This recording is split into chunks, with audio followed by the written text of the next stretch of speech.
Hello, we are back at HPP today. We are going to have a look at the different disciplines that are involved with freestyle kayaking.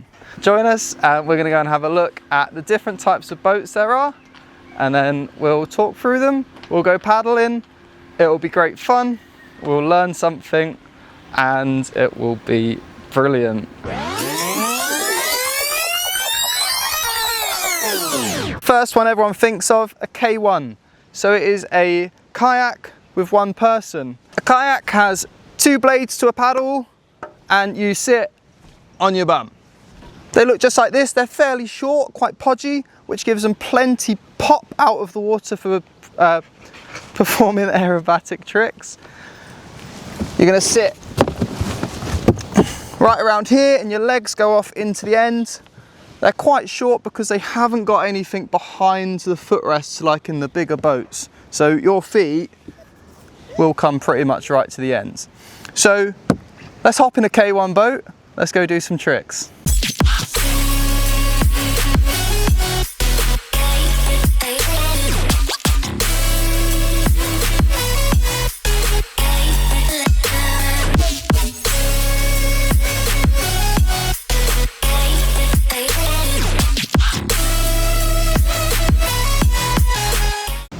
Next up we've got the C1. So it looks much like a K1. It still uses the same sort of boat, but we change what's inside of it. The C1 is a C for canoe. Yet again, there's still one of us inside. So for canoeing, we use a single bladed paddle, and often we kneel down inside of the boat. So our knees tuck off in behind this dashboard, and then we use this saddle here to keep us in the boat. We've also got a heap of straps. So we might strap ourselves across our lap as well as over our knees to hold us inside of the boat from falling out, because we've not got everything that we have inside of a kayak to hold us in. Let's go and see what C1 tricks we can do.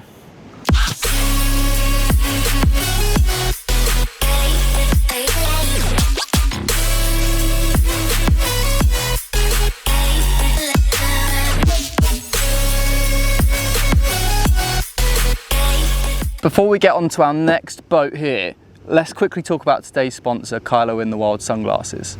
They're a Scottish brand that was brought about just by two people that wanted to have sunglasses that are good for the outdoors, good for the environment, and just good sunnies because they don't fall off your face whenever you're doing anything interesting. So that's where KYLO in the Wild was born from. So we've got my favourites down here, but we've also got these ones just here. Now, what makes these ones special is their floating frames, which, being a kayaker, you have no idea how useful that is. So if they were to fall off my face when I'm paddling, wicked, I pick them back up. It's not going to be the end of the world. Also, the colour scheme's brilliant. As you can see, Bear's also a good fan of them. So if you want to get yourself a pair of KYLO in the Wild sunglasses, please head to the link in the description and use discount code SamWilsonKayaks. Next up, we've got the squirt boat. This is the one that looks the most different from freestyle kayaks. It's not short, it's not podgy.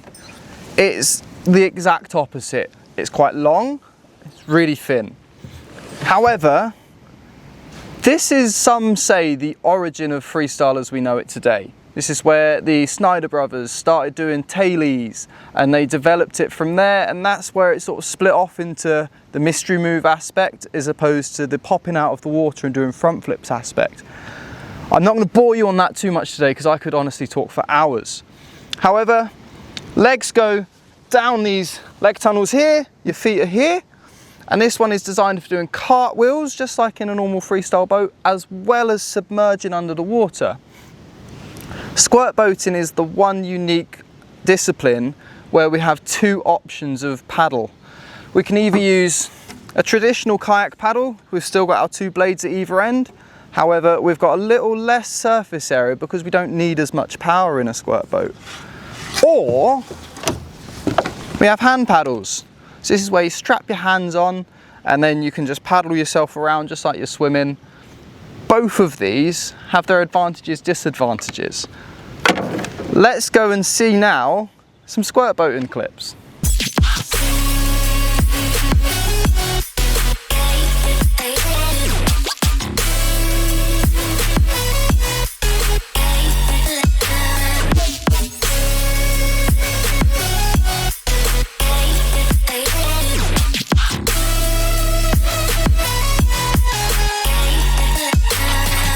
Last up, we have got the OC1 Freestyle Kayak.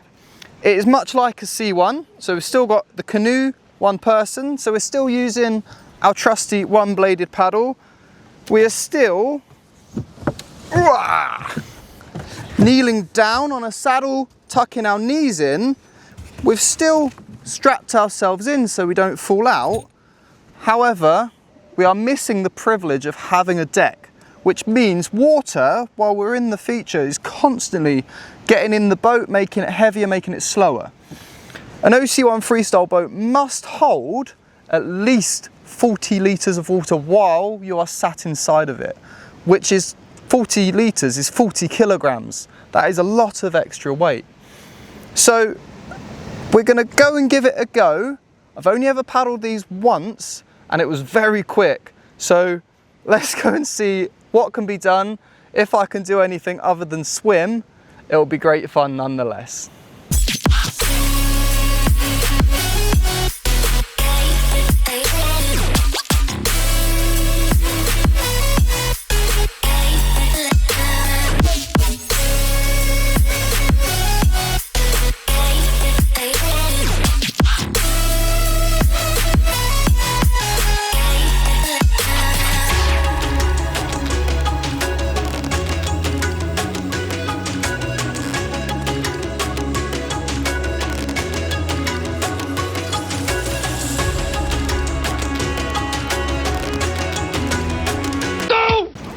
There you have it. Hopefully you've learned something new about freestyle kayaking that you didn't perhaps know before. Just like to say a huge thank you to GB Freestyle for letting me use their OC1 freestyle boat. What boat would you like to have a go in next? I know myself, I know which one I'm picking. If you like this one, click this video down here. If you wouldn't mind subscribing, click up there. Let's go get the boat I want.